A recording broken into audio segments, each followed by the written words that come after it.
Merci d'avoir cliqué sur la vidéo. Si mon travail te plaît, n'hésite pas à liker, partager et à t'abonner bien sûr.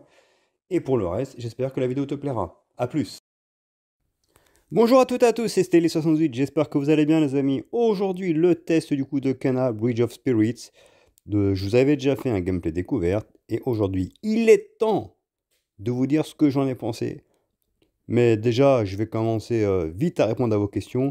Oui, c'est un très bon titre que j'ai aimé. Mais il a certains défauts qui auraient pu être évitables et c'est dommage. Mais ça n'en reste pas moins que c'est un très bon titre. J'espère que la vidéo vous plaira les amis. Si jamais ça vous a plu, bien entendu, likez, partagez, abonnez-vous et merci pour votre soutien en tout cas. C'est parti pour le test.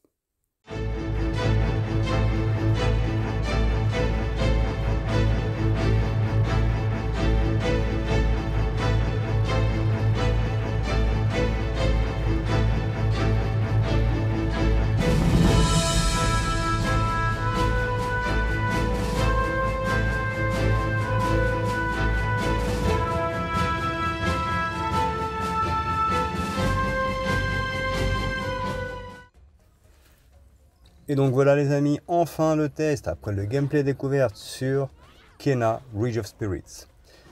Tout ce que je peux vous dire, c'est que l'attente que j'ai eue durant 3 ans, car le jeu était sorti en exclusivité, si vous vous souvenez, sur PlayStation 5 et PC, et 3 ans plus tard sur Xbox Series X, a quand même valu la peine, même si, vous verrez durant ce test, de manière très objective, comme à l'accoutumée, je vais vous dire et énumérer à la fois les qualités et les défauts, mais je vais quand même être tolérant sur ce titre. Car comme je vous l'ai dit en fait à la base sur mon gameplay découverte, c'est quand même le premier jeu d'Umber Lab qui de base n'avait aucune expérience dans le monde du gaming, dans la conception de jeux vidéo, et s'en était tout simplement de base sorti, on va dire, s'était fait connaître pour des spots publicitaires et pour un film fan service en fait de Zelda Majora's Mask.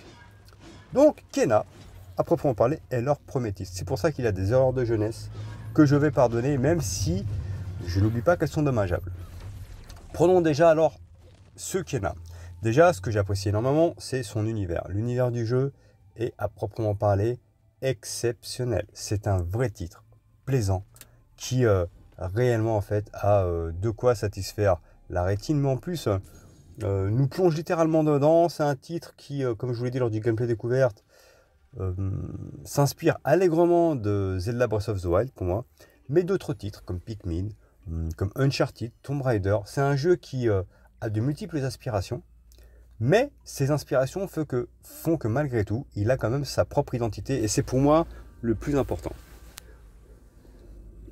Donc le jeu a, sur le plan visuel, une vraie esthétique qui est vraiment plaisante et sur le plan technique, il est vraiment magnifique, même si, toutefois, on peut constater par moments un peu de popping, des ombres en fait qui apparaissent et disparaissent. C'est furtif, hein, ça se voit à peine, mais je l'ai constaté quand même. Mais je ne vais pas le mettre dans les défauts. Je vous dis, pour moi, c'est plus un manque d'expérience du studio. C'est leur premier jeu, donc peut-être que sur la finalisation globale, il y a eu des petits ratés, mais rien qui n'entache à proprement parler sur le plan visuel la qualité du titre, qui est vraiment, franchement, un très très beau titre. Pour le coup, il n'y a rien à dire. Et c'est pas ces effets-là en fait qui vont me faire changer d'avis. C'est vraiment un très beau jeu, donc sur ce point-là, je les félicite. Le gros point fort du jeu également, c'est son OST. On est littéralement plongé dans cette aventure. Le titre offre des sonorités, des musiques, tantôt calmes, tantôt plus rapides pour les scènes d'action, tantôt plus mélancoliques durant les cinématiques. Quoi qu'il advienne, en fait, les musiques sont toujours parfaitement orchestrées, parfaitement mises en scène par rapport à ce qui se passe à l'écran. Et d'ailleurs, ce jeu-là, je vais le mettre définitivement. Je vais le télécharger sur Deezer, tout simplement. Alors, j'ai eu le jeu avec le code pour télécharger l'OST. Mais vu qu'il est sur Deezer, j'ai regardé, je vais directement le prendre via Deezer. Ce sera déjà une bonne chose de faite. Et c'est un pur régal. Véritablement, c'est un chef-d'œuvre. Les oreilles, en fait, prennent un énorme plaisir à écouter ces sonorités. Premier point. Deuxième point, maintenant. Ça, c'était ça. Le troisième point, j'ai apprécié son scénario qui, sans être exceptionnel, est touchant. Nous avons Kena, qui est une passeuse d'âme, qui cherche justement à récolter plusieurs items afin d'affronter en fait la personne qui a son esprit encore sur Terre. Et le but est tout simplement de l'aider à aller vers l'au-delà. Donc ça paraît rien, le scénario n'est pas non plus exceptionnel, mais par contre, il est touchant, je sais pas comment vous dire. On revit l'histoire en fait de ces personnes aujourd'hui décédées, et on a envie de savoir ce qui s'est passé. On a envie de les aider en fait, tout comme Kenna, on a envie de les aider à rejoindre l'au-delà. Et ben le scénario, sans être extraordinaire, fait le job. Pareil, j'ai trouvé que c'était plutôt agréable. Quelques moments touchants, quelques moments où vraiment l'émotion est de mise. Bah pareil, je trouve que ça fait parfaitement le job. Bravo, Kenna fait ce qu'il faut pour nous donner envie de jouer. Son univers en lui-même est très beau. Il n'y a rien à dire sur ce point-là. Donc le titre, vous allez me dire combien je vais lui mettre, parce que là je ne cesse d'être dithyrambique. Ben, il y a quand même des défauts, et là je vais commencer à y venir. Le jeu s'inspire allègrement dans les combats de Dark Souls. Alors, je vous l'ai déjà dit, il a de multiples références. C'est pas gênant. Sauf que c'est là où le bas blesse. Et on sent le manque d'expérience du studio. C'est pour ça que par rapport à d'autres titres où je peux être plus clash sur celui-ci, je vais quand même être tolérant, même si je trouve que c'est dommageable. Ils auraient pu peut-être mieux finaliser le tout. Le titre a un gros souci dans ces combats, notamment de boss. Les boss, à proprement parler, ne sont pas difficiles, ne sont pas impossibles à battre. Ils ont souvent la même pattern, ils sont même très faciles à lire dans les combats. Alors j'ai lu des tests en disant ouais les boss sont difficiles. Bah je trouve pas tant que ça en fait. Pour moi la véritable problématique et le véritable souci en fait des combats de boss, bah, c'est la structure même du jeu et c'est les énormes soucis de finition au niveau de la caméra. La caméra est extrêmement proche de Kenna. Et par moment, en fait, lorsqu'on a des combats de boss, on ne comprend pas réellement ce qui se passe. On ne comprend pas réellement la finalité des combats. Alors, c'est pas qu'on ne comprend pas la finalité des combats. Je reviens sur ce que je dis.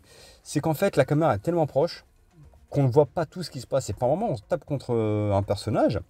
Et en fait, on se fait tuer bêtement sans trop savoir ce qui se passe parce que la caméra ne suit pas. Il nous arrive souvent d'être bloqué contre le décor. Et souvent, un ennemi en fait nous tape par derrière et on ne comprend pas trop ce qui s'est passé. C'est ça la frustration, c'est de se dire je suis mort mais j'ai pas compris ce qui s'est passé.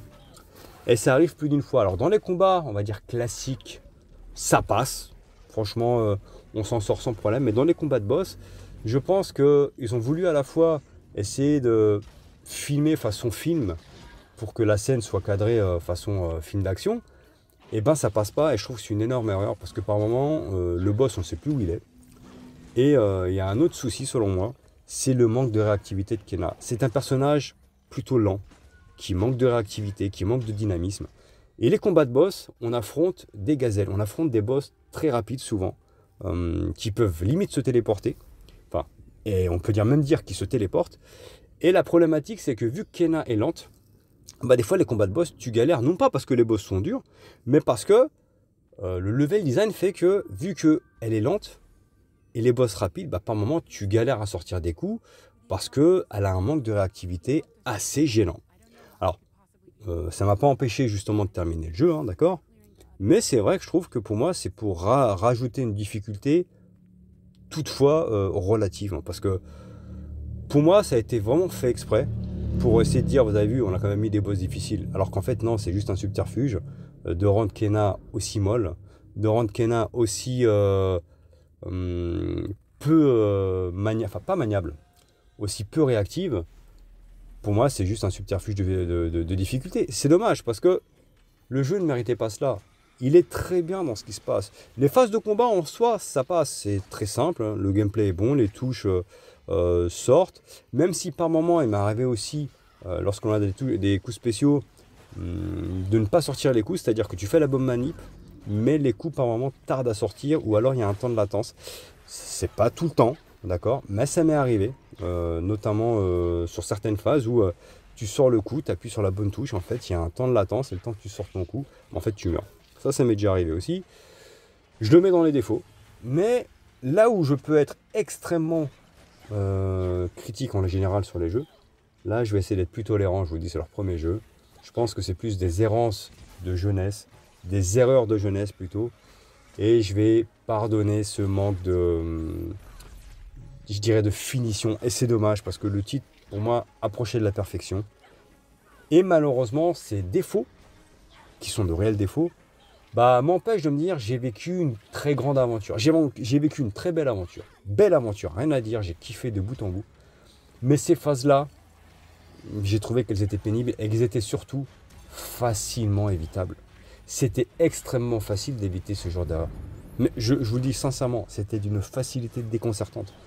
C'est pas normal. Ce n'est absolument pas normal d'avoir ce genre de choses qui se produisent. Parce que malheureusement pour moi, c'est plus un manque de finition. Ces combats de boss, je vous dis, pour moi sont pénibles, non pas par la difficulté, mais parce qu'il y a des cadrages de caméra assez étranges, le manque de réactivité de Kena, cette maniabilité assez poussive. Et il y a aussi certaines phases de plateforme qui sont pas géniales. Alors, ça va, elles sont jouables, hein, il n'y a aucun problème, il n'y a aucune difficulté à ça. Mais pareil, dans les phases de plateforme, c'est pas là où Kena est la plus réactive et où elle est la plus mise en avant. Donc pareil, ces phases sont là, je pense, pour nous permettre justement de faire un gameplay un peu plus élaboré, un peu plus élargi, pour nous donner un peu plus de choses à faire. Mais c'est pas non plus génial. Mais voilà, c'est pas gênant. Après, il y a des très bonnes idées au niveau des énigmes. Il y a pas mal d'énigmes dans le jeu. Donc il y a des pouvoirs qui nécessitent justement de réaliser certaines énigmes. Il y a des pouvoirs qui nous permettent de franchir certains portails. Et en fait, c'est vrai que c'est bien. On sent l'évolution du personnage pour le coup. C'est plutôt sympathique. Après, dans ces phases de combat pur, bah, le jeu pour le coup, il est très bon. Je vous dis, on n'a aucune difficulté à sortir les coups. On se rappelle facilement ce qu'il y a à faire. Et donc, ils ont parfaitement adapté la maniabilité à la manette. Il n'y a absolument aucun problème. Mais malheureusement, voilà, je vous ai parlé de ce qui fâche un petit peu au niveau du gameplay. Mais c'est pas pour autant que le jeu est mauvais, hein, bien entendu. Hein. Mais c'est vrai que là où tout début de l'aventure, j'étais en mode waouh, c'est génial, c'est un truc de fou. Je reste sur le fait que c'est un très bon jeu, un premier très bon titre de la part d'Umber Lab, mais que avec un peu plus de, je dis pas de travail parce que je trouve que le travail fait est remarquable. Peut-être qu'avec un peu plus d'expérience, ce genre d'erreur ne le referont pas. Alors c'est vrai qu'après, tous les Souls-like de base, je l'ai toujours dit, ont toujours eu pour moi un souci de caméra. Ce n'est pas le premier ni le dernier jeu qui s'apparente à un Souls-like qui aura un problème de caméra. Notamment les jeux de From Software, je vous l'ai toujours dit, pour moi les caméras ont toujours été une catastrophe. Je parle encore d'Elden Ring, comme quoi la caméra est une catastrophe, c'est un vrai défaut du jeu. Et je pense qu'il y aura, à l'heure actuelle, il n'y a aucun Souls-like qui a des caméras absolument remarquables. Et ça, j'en suis persuadé. Mais maintenant, on va en venir à ma note finale. Le titre, je vous ai énuméré ses qualités. Il a une vraie qualité. Je vous conseille vraiment de le faire. En plus, là, son prix à 39,99, c'est vraiment cadeau parce qu'on vit une très belle aventure. On a envie de le terminer le jeu parce que il est attachant. Les personnages, les héros sont attachants également. Les petits personnages du jeu qui font penser aux Pikmin, qui font penser un petit peu aux mignons. C'est un titre vraiment rafraîchissant qui m'a fait beaucoup de bien. Ça m'a fait énormément plaisir d'y jouer. Et même malgré ses défauts, bah, c'est un titre qui ne peut pas avoir en dessous de 16 sur 20. Voilà, donc je vous ai énuméré les défauts, mais malgré tout, c'est un titre pour moi qui mérite 16, parce que c'est une vraie bouffée d'air frais, et que s'il y avait eu ces ajustements, on va dire, au niveau du gameplay, ou peut-être un peu plus de finalisation en fait sur ces combats de boss, qui pour moi sont pas difficiles, mais pénibles à cause du level design, et des plans de caméra, et du manque de réactivité de Kena, ouais, je pense que j'aurais peut-être pu même monter à 17-18. Bon, en soi, ça reste un très bon jeu. Umber Lab a fait un très très bon premier jeu. Je tiens à le souligner malgré tout, malgré ses défauts. Et je suis ravi d'avoir fait ce canal. J'espère que la vidéo vous a plu, les amis. Likez, partagez et abonnez-vous. Ciao, ciao.